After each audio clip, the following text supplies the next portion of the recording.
ازيكم عاملين ايه؟ يا رب تكونوا بخير. فيديو جديد النهارده. قبل ما نبدأ الفيديو تعالوا نصلي على الرسول. اللهم صل وسلم وبارك على سيدنا محمد وعلى آله واصحابه اجمعين. صلوا على النبي في الكومنتات وتعالوا نشوف الفيديو بتاعنا النهارده، فيديو من نوع خاص.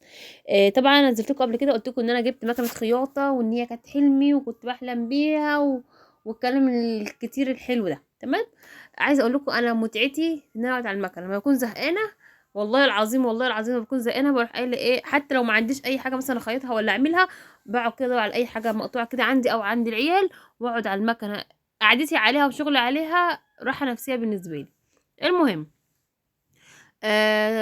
طبعا قلت لكم ان هي مفيده قوي في البيت، حتى لو انت مش شغاله عليها وما بتعملوش شغل وما عندكوش شغل عليها.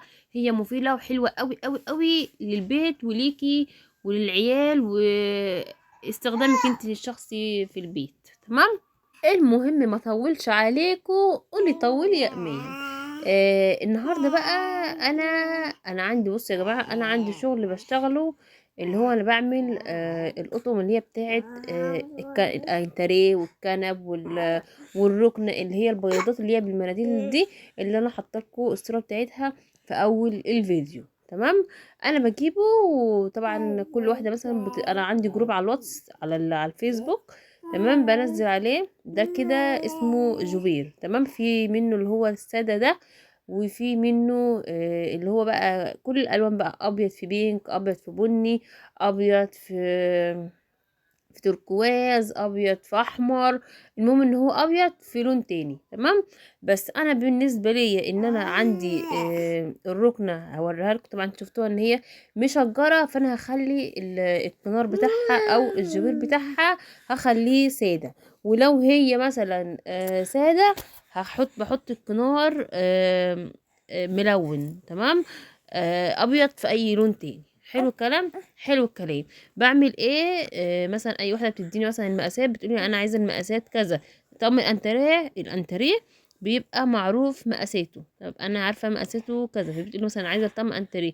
الركنه بتقولي مثلا انا عايزاها مثلا يعني وليكن واحده عندها الركنه بتاعتها مثلا 7 متر، بتقولي مثلا انا عايزاهم مثلا 3 قطع او 4 قطع او 5 قطع، كل قطعه المقاس كذا. فاهمين قصدي؟ بتديني هي مثلا مقاسات، وانا باخد بقى المقاسات وبقصها وكده، وبتنيها وبركب على كل قطعة الجبير زي ما انتوا شايفين كده. انا بركب الجبير من قطعة من الجنب اللي هو قداماني بس. تمام. وبعمل بقى المناديل اللي هي بتاعت الظهر بتاع بقى الركنة او الانتريه او الكنب اللي هو البلدي. وبقص بقى كده مثلا حجم المنديل مناسب قوي، اللي هو بيبقى مثلا اللهم صل على سيدنا محمد 40 في 40 50، المهم ان يبقى حاجة في حاجة. تمام. 25 في 25، بس هيبقى يعني مش كبير قوي. تمام. وبعمل يعني ايه الفلونكة دي كده في المنديل. ممكن اصلا المنديل اصلا بتيجي من غير فيونكات خالص. تمام. بس انا بحط انا اللي عامله حركه الفيونكه دي، يعني هي افتكاسها من عندنا، يعني فاهمين قصدي؟ يعني شغل مميز ليا. هذا انتي بتعمليها ازاي؟ بص انا هعملها معاكم دلوقتي. الفيونكه دي عايزه اقول لكم بتبقى سهله جدا. بجيب حته قماشه زي ما انتم شايفين كده اهوت، بعملها على بعض كده وبخيطها زي ما انتوا شايفين كده اهو. من الناحيتين بجيب حتة القماشة من اليمادي واليمادي زي ما انتوا شفتوا كده، واروح مخيطها. تمام. اهو هتوضح دلوقتي معاكم، هوريها لكم دلوقتي هي واضحة ازاي. عايزة اقول لكم شغل المكنة ده يعني من اجمل الحاجات، بس لو انتي بتحبي فعلا شغل المكنة. وبعد كده بروح بصوا بالمقص كده واروح ايه، آم، يعني عدلها كده على اليمة اللي هي التانية. طبعا انا بخيطها على ظهرها، برجع اعملها على وشها كده، وبرجع اعملها كده زي الفيونكة زي ما انتوا شفتوا كده، بطريقة سهلة اوي. واروح جايبة كده حتة شريطة من نفس ذات القماشة، او لو من قماشة تانية عادي جدا، بس هي من نفس القماشة بتبقى احلى يعني واشيك وكده. واروح جايبه بالمكنه كده ايه مخيطاها زي ما انتوا شفتوا كده اهوت، واروح قصه الباقي او الزياده كده اهو. عملنا فيهم كتحفه، وعملنا طقم قيم اوي. وبعد كده بقى اروح جايه هنا ايه، بالمكنة، واروح واخدة ايه غرزة من هنا وغرزة من هنا. عايزة اقول لكم والله والله والله ان صاحبة الطقم ده عجبها الطقم جدا جدا جدا، وشكرت لي فيه قوي قوي قوي. تتهنى بيه يا رب، وتفرشوا كده ان شاء الله في المناسبات السعيدة. بصوا بقى يا دوب انا باخد بس غرزة من هنا وغرزة من هنا، مش اكتر ولا اقل.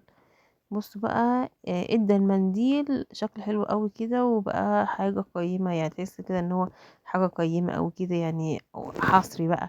يعني انا اول مرة اعمل الطقم بالشكل ده. قبل كده كنت بعملهم سادة، او كنت بعمل بحط فيهم كده حتة جبير كده من تحت كده كسبعة يعني، بس اول مرة اعمل كده. بصوا بقى حاجة كده والله العظيم تحفة. وده كده كان الطقم بقى زي ما انت شفتوا كده اهوت. طبعا ما نسيت اصلا اصور لكم فيديو والله العظيم، وصاحبته جت خدته يعني كده، وبعد افتكرتش غير بعد ما مشيت. وبص كده بقى انا فرشته، ده كده الطقم ده عندي انا في البيت عندي. بص والله العظيم حاجة كده تحفة. اتمنى الفيديو يعجبكم، واشوفكم في فيديو جديد.